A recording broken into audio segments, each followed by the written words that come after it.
আসসালামু আলাইকুম। আজকে আমি দেখাবো যশোরের ঐতিহ্যবাহী চিতই পিঠা তৈরি করার মূল প্রসেসিং।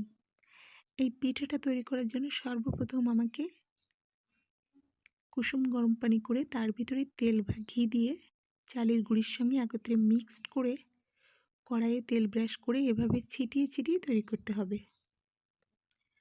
আর এই পিঠাটা তৈরি করতে সর্বদাই বাহিরের মাটির চুলাই পারফেক্ট, কারণ এই পিঠাটা তৈরি করতে অনেকটাই বাহিরে ছিটিয়ে ছড়িয়ে যায়, যার কারণে।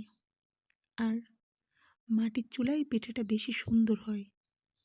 গরম গরম খেতে এই পিঠাটা মুসমুসে ক্রিস্পি লাগে।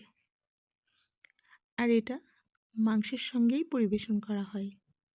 আমাদের যশোরে যে কোনো আত্মীয়স্বজন গেলেই অন্যান্য আইটেমের সঙ্গে এই আইটেমটাও সর্বদাই থাকে। আমার তো খুবই প্রিয়। আমি যখন গ্রামের বাড়িতে যাই আমার আম্মুকে বলি ঝটপটভাবে এটা তৈরি করে দিতে। এটা দেখতে অসাধারণ লাগে, পাতলা সাদা, কত সুন্দর, একটা আলাদা ডিজাইনের, দেখতেও যেমন সুন্দর খেতেও অনেক সুন্দর। এটি খেতে মজা লাগে বেশি মুরগি বা হাঁসের মাংসের সঙ্গে।